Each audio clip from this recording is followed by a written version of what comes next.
Hello, thank you for joining us today on the Slight Edge Advantage, the show that talks about the little things that you do in your life that make all the difference in the world.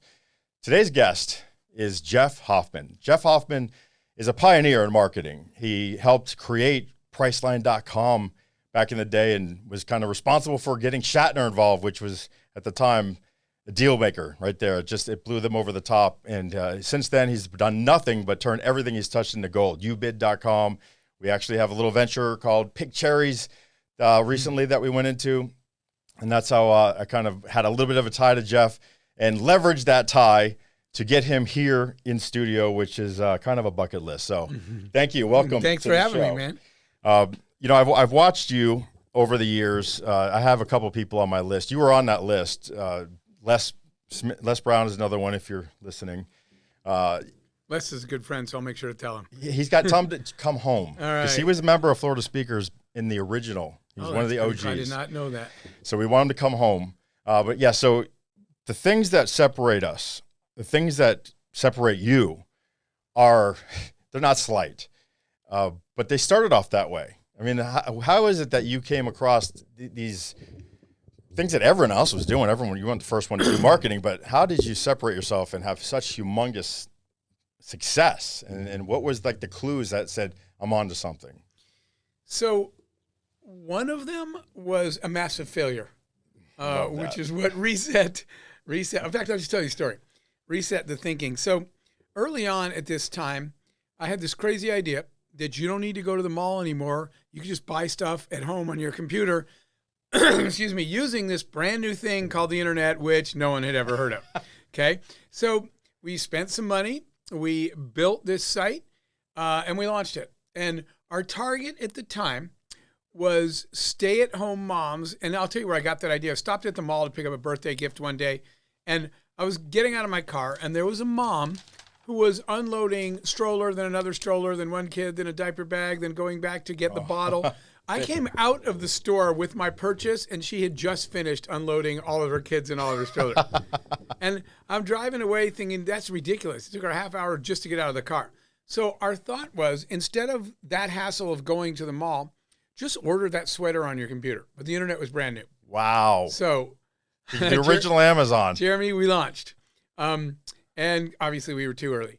But here was the lesson that changed everything, that slight edge. Nobody bought anything. We saw moms go on our website and click around and then leave. So we failed. We didn't sell anything. I had to tell, I put some of my own money, but we had some investors, tell everybody we failed and we shut it down. But I emailed some of these moms and I said, I saw you on my website. And if you wouldn't mind 30 seconds, if I could call you, I'm trying to learn something. Most of them will never do that, but some did. And here is a conversation, real conversation. So we're tech people. Everybody I know, right? That's my space. If you're in sports, everybody you know probably is in sports. And so this woman said to me, I kind of wanted to buy the sweater, but I'm not going to type my credit card into your computer. Oh. So she said, this is the quote, so you and your nerd friends can go buy more gadgets. I said, first of all, it's not my computer, right? It's our business.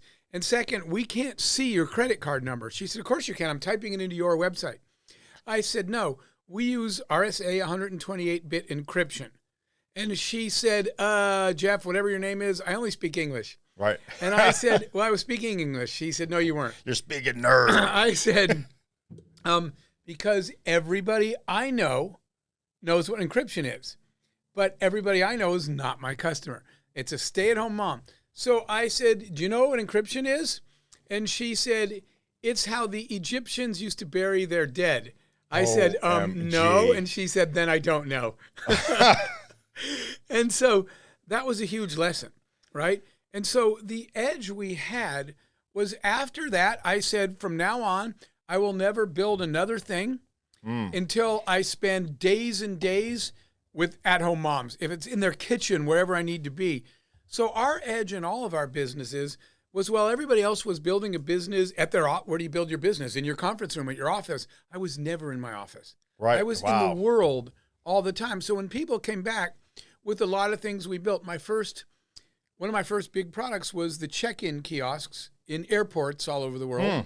That came up because I was standing in the airport and everybody was complaining how long the line was, and I missed the flight.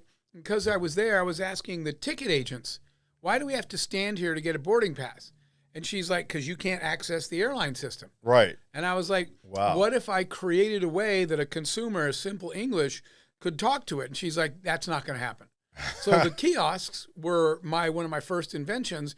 But if I wasn't standing in the airport talking to her. So experiential yourself. It's almost like Warren Buffett when he talks about he doesn't invest in anything he doesn't understand. Yes, there you go. You know what I mean? So you're having these experiences and it occurs to you, your mind is just built a little different, right? Where you're saying, how could this apply and make life easier for everyone? I mean, it's a very large scale.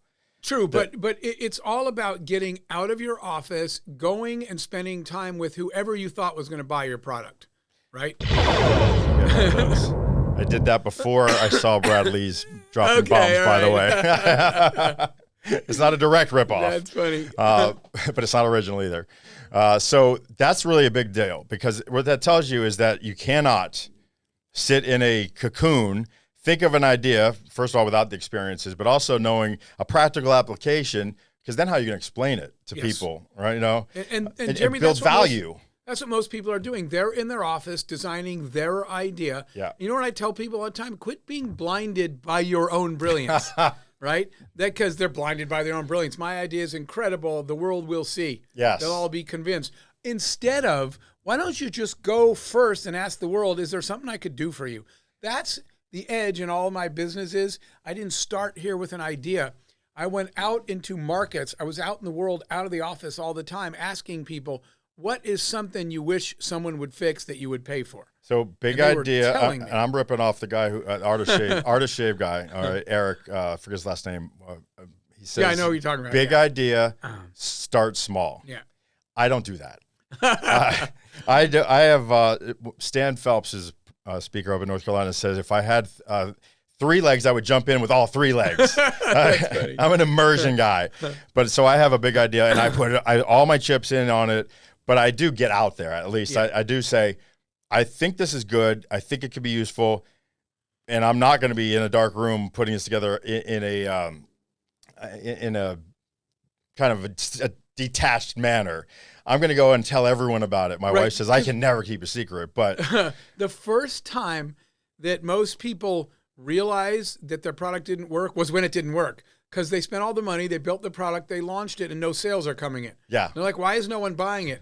That's what I did the first time. Right. And then they're asking people, and they say, because I don't care about this, and you didn't do that. So my point was, why don't you just ask them first? Right. Tell me what you care about. Tell me what you'd pay for. Tell me a problem that bothers you.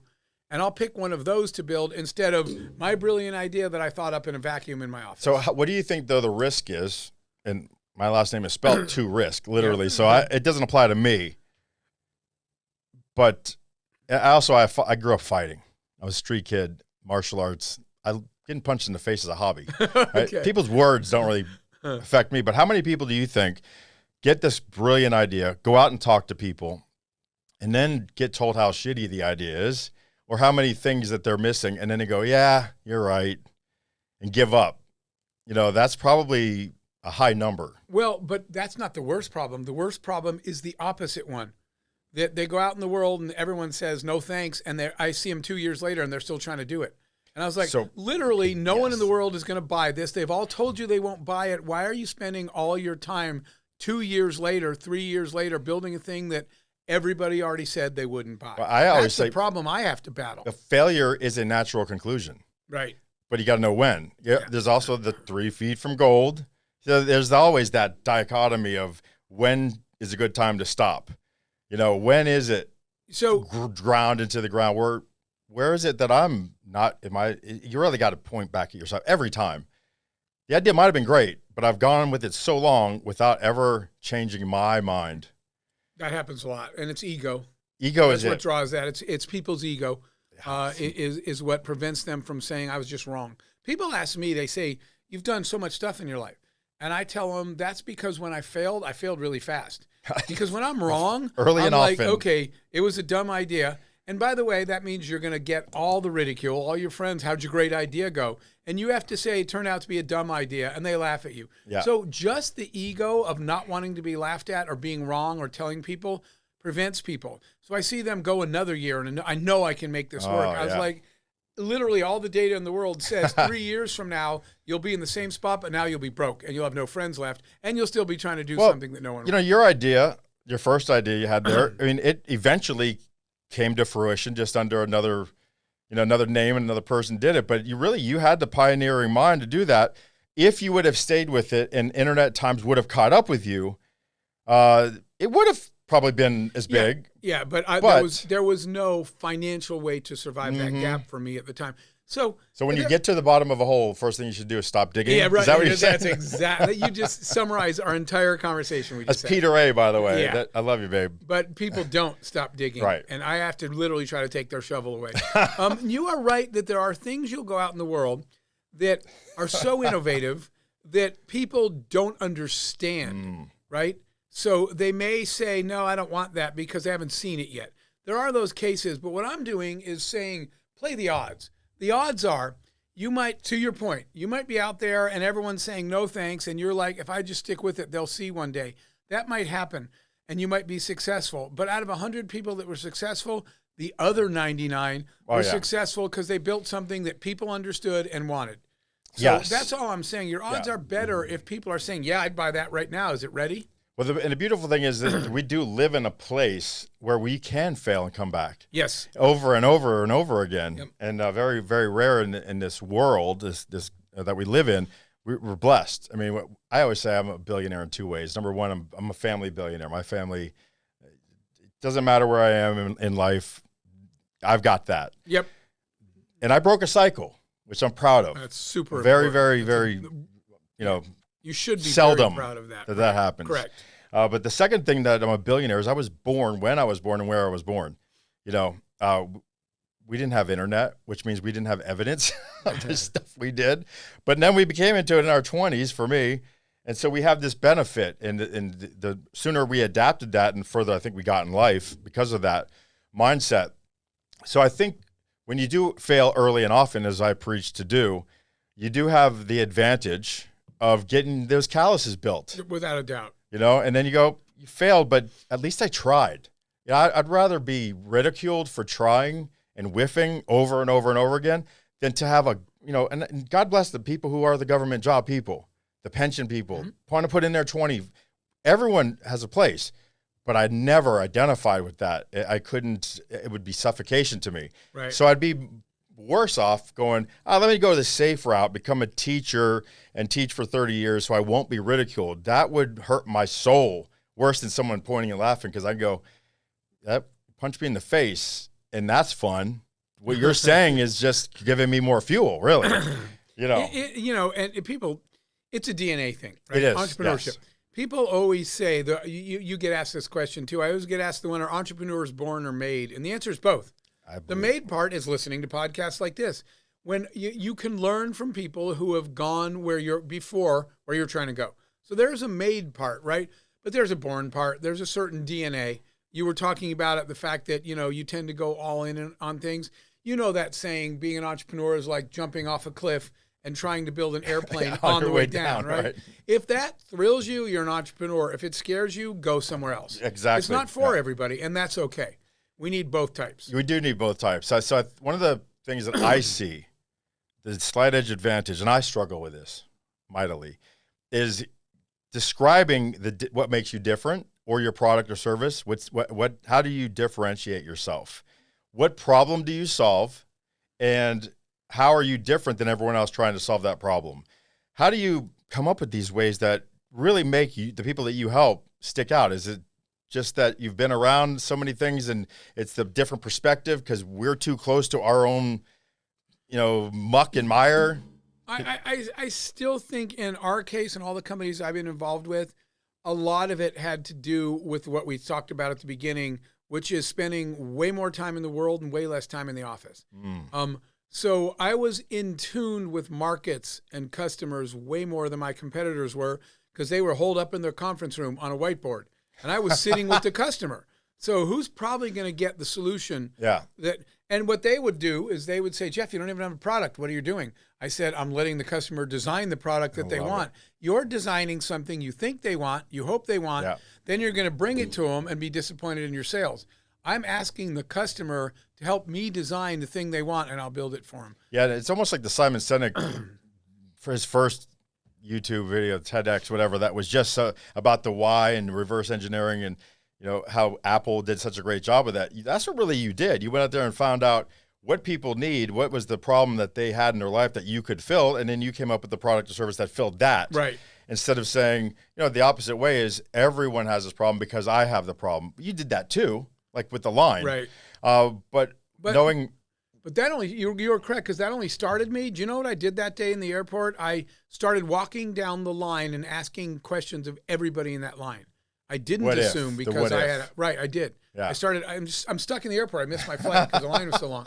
So I'm walking down the line asking all these people questions. I don't know if they think I work for the airline or what, but you are correct. You needed to make sure lots of people have this problem. Yeah. And even for me with this newest venture that I did, I knew enough coaches across any border had the same problem. Algorithms always changing. No control over that. All your clients are on social media. Guess what? They're not yours. You get canceled if somebody's making a comment on it. You just lose all your contacts, right? So how can you spend all this money, all this research, all of this time, and then it just changes overnight without an explanation?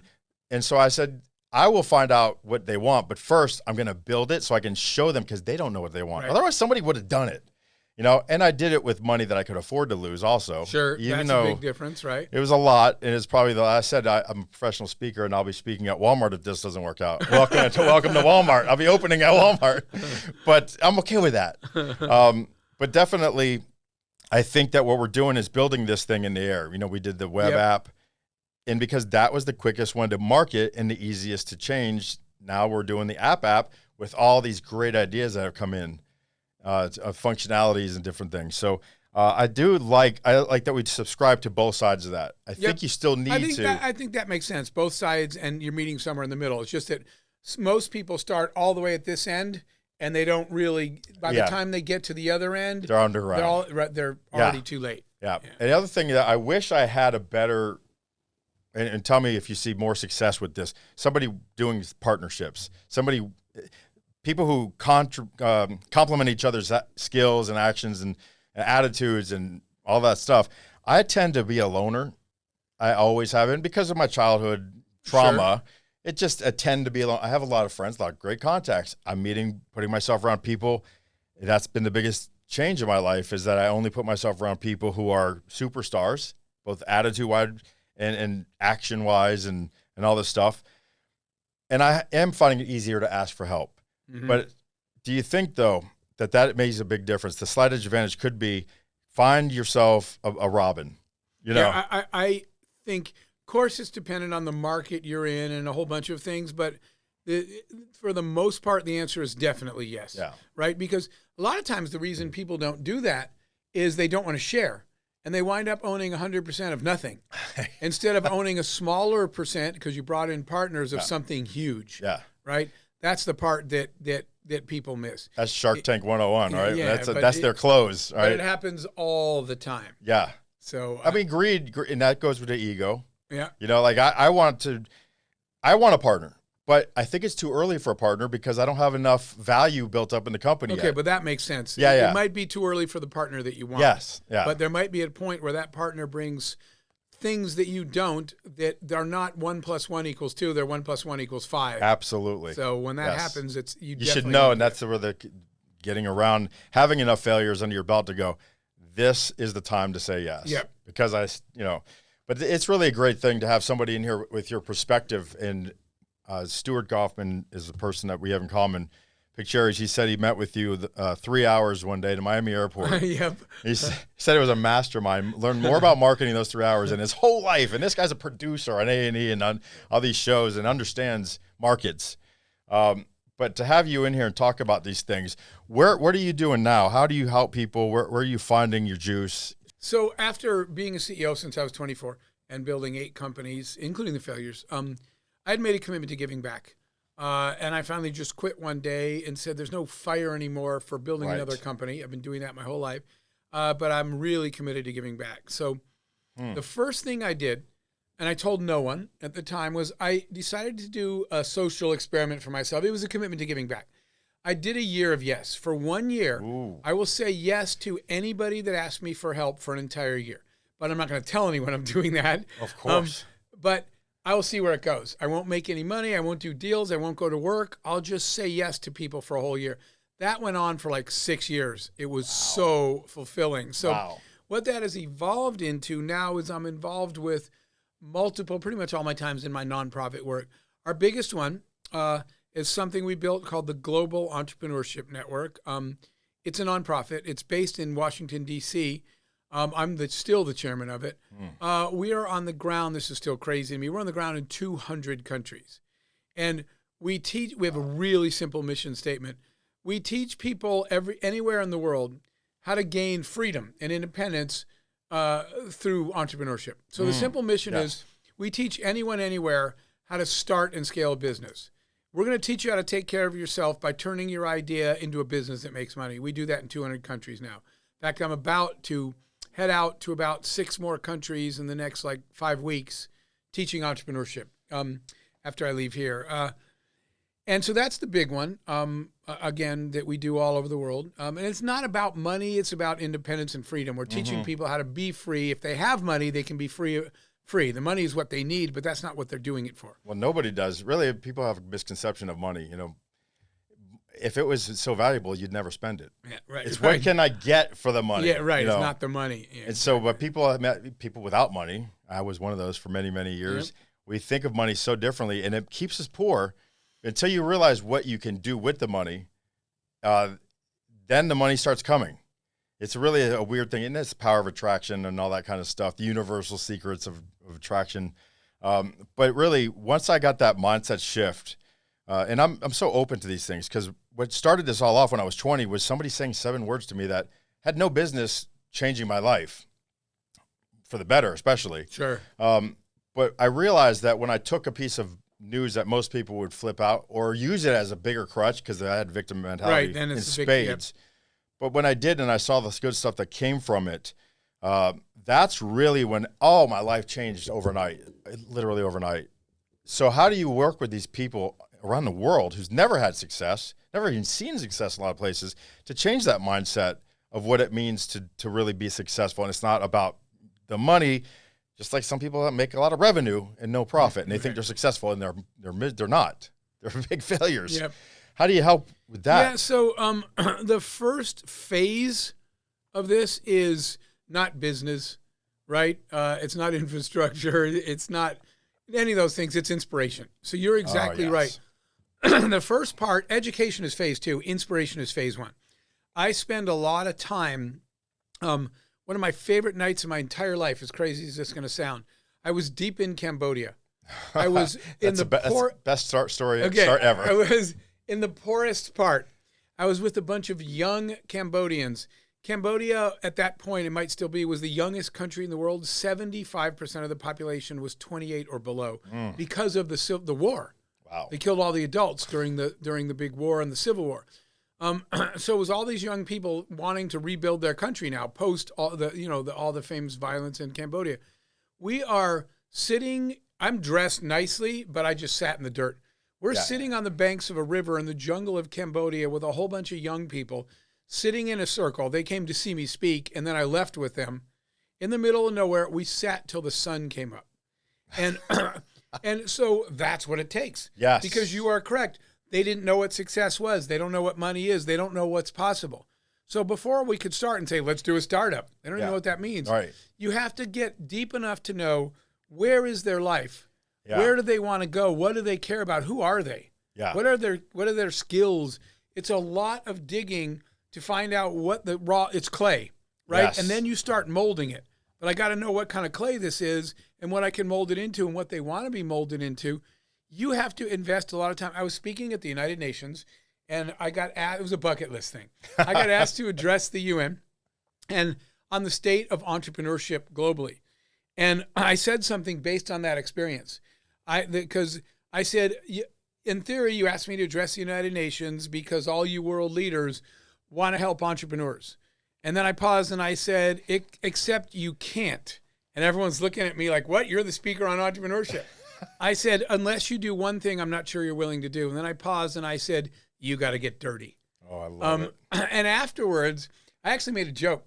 Jeremy, I said, how many red dots are on my forehead right now? Oh, yeah. I was joking. They're going to kill me for saying that, right? But they actually loved it because what I said was, if you don't go sit in the dirt in the village and understand these people's lives, you can't help them. You don't even know who they are. You're meeting them where they are. Yeah. Yeah. So you were so right what you said. You can't just jump in because their starting point is so far from yours that things you think, well, everybody should know that. Everybody knows what encryption is. Yeah. Yes. No. Yeah. No. Right back to That's the not beginning. Right. Not the case. No, I love that. And it's so wise. It does start with hearts and mind. Yep. But also, I have a saying, and it's not mine. Nothing is mine, right? Nothing is anyone's. But Goggins more says it, is that motivation, and Zig Ziglar said it, motivation's like a bath, right? You need one every day. Yeah. But when you have drive, when you do understand that why to the level 5th, 6th, 7th, 8th why down, then you develop drive. When you have drive, you don't need motivation anymore. Nothing's going to stop you. The failures don't stop you. The visions don't stop you. The naysayers don't stop you. They actually fuel you.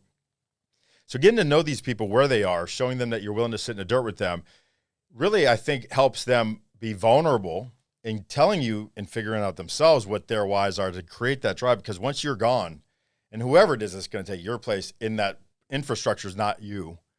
So they're going to need to have it within them. Exactly. You know, you have to light that fire. You have to light their pilot light. Mm-hmm. I completely agree. And you know, those are some of the coolest experiences of my life. But you don't learn that at a conference. You don't learn that in a meeting. You don't learn that in a survey. You learn that at 3 a.m, sitting in a circle by a river in the middle of nowhere, saying, "Man, let's just leave it all out here and talk about life." And until you get that, takes an investment of time. I mean, right? Oh yeah. To get trust. When you get trust, you can get some vulnerability. Yeah. Well, it's authenticity always shines through in what you say, what you've done. And nowadays, I'm telling you, we're so different. Where we had to trust energy back then. We had to trust people's where they're coming from. Now, it's documented. Yep. You could tell pretty quickly if someone's full of crap. Yep. Go online. Whatever they're saying better be documented. So how important is it to document with this little thing we have in our pocket? Everything, right? The whole world. I've got about $20,000 worth of cameras facing us right now, and this is better video. Right. It's just pretty amazing. It's crazy to take advantage of that and to put it out there, and it's free to put it out. All these things are free. YouTube is free. The credibility that you get, the things that you can tell people that you've done, just go to my YouTube channel, right? Yeah. Actions speak louder than words. Words are worth 1,000, you know, pictures worth 1,000 words, videos worth 1,000,000. Yep. So right there, you can get much further with somebody much quicker, though. I completely agree. Yeah, so the game's changing, and it keeps changing for the better, and it's just about taking advantage of it. How can we help you today? What can we do for you? So I'm you don't have to do anything, but I appreciate that you ask, and I do have an answer actually. My heart these days is I created my own youth foundation. It's called World Youth Horizons. I created it because when I would write a check to charity, I never knew where the money went.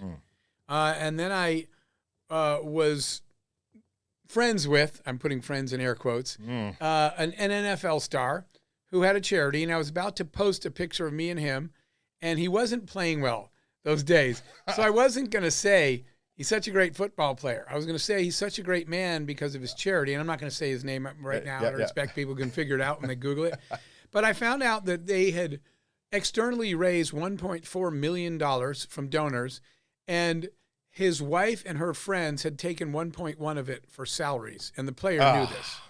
And so I was like, I just can't write checks if I don't have the time. If you have the time to invest, there's plenty of legitimate charities. That's not what I'm saying. Yeah, but I don't have the time to do the research. So I started my own, World Youth Horizons. It's at worldyouthhorizons.com. We, with a really simple mission statement, well, two things. One is we find kids who do not have a shot at a better life, and we give them one. Usually, by the way, that's education, right? We build schools in some parts of the world, in Africa. we find all the abandoned children around the world and we raise them. We build homes. We raise them in homes. We send them to school. We pay for school. We do this in the U.S. We do this in Africa. Our goal is to give every kid a chance. And part of the reason I created my own is 100% of every donated dollar goes directly to the children. Wow. Because I pay all the expenses and everybody that works with me is a volunteer or they don't do it. And so we're letting people, when people make a donation, the kids will actually come on video and you can see they'll show you the books they bought for school or the clothes you bought them. So we're making sure there's 100% end-to-end accountability for the money. But more importantly, there's a lot of, you said it perfectly, there's a lot of kids that didn't ask to be born poor in an African village. Right. But they were. Yeah. Well, and so we're just going to try to, right in the U.S. Anywhere. Right? Yeah. So we're trying to level the playing field. Right, but at least if they're here, it's almost like less. If you can look up, you can get up. And here you got people with hands out helping you up in Africa and many other places around the world. They're not. And it's they never even heard of it. Right. No, you're exactly right. So that's really unique. I have had, it's funny you say that because I've been in countries where the word charity wasn't a thing, where I said, why don't you help them? You live here. And they're like, what do you mean help them? They don't even understand the concept. They have their problems. I have mine. I was like, right, but yours don't include food. You can eat. Those people don't have it. And they're like, well, this is my food. I was like, wow, it's not their fault. They just don't even know societally the concept. Altruism. Right. They just don't know it. It's not even their fault. It's a survival, right?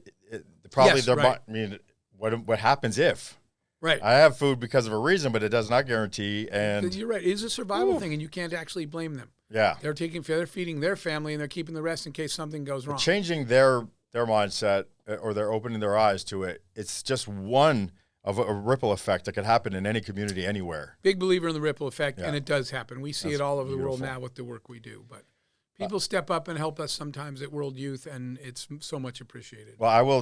It'll be out there. It'll be out there, and I'll continue. It'll be on all of my shows from now on. It'll be on my pages. Firm believer that I don't like the same as you. I have a couple of charities, but I like to give the waitresses a $200 tip on a $20 bill. You know, that kind of thing, where I know, and after I'm gone, of course. Right. You know. I pay for every police officer, fireman, service member at their tables. Don't tell them I'm doing this. Yep. I need to pay for it. You know, that's the kind of ground level charity that I like to give. It absolutely matters. Yeah. And so something like this, though, sounds like it's just right up our alley. So thank you very much, and thank you for asking. Thank you and for thanks being for having on me this today. show. Really, I wish really I could keep enjoyed you for it. 2 or 3 hours, but I'm not Joe Rogan. Not yet. He does go a little long. Not yet. Thank you, Jeremy. Well, this has been a very, very special Slight Edge Advantage. I think it's going to take us from cheeseburger to steak. I really do. I think we're going to get Jeff Hoffman bounce. Put in the comments, what is your Slight Edge Advantage? What are you struggling with? What could you do just a little bit better that could lead to a bigger, brighter tomorrow that could impact people for generations to come? I'm Jeremy Torisk. Thank you for watching Slight Edge Advantage. See you soon.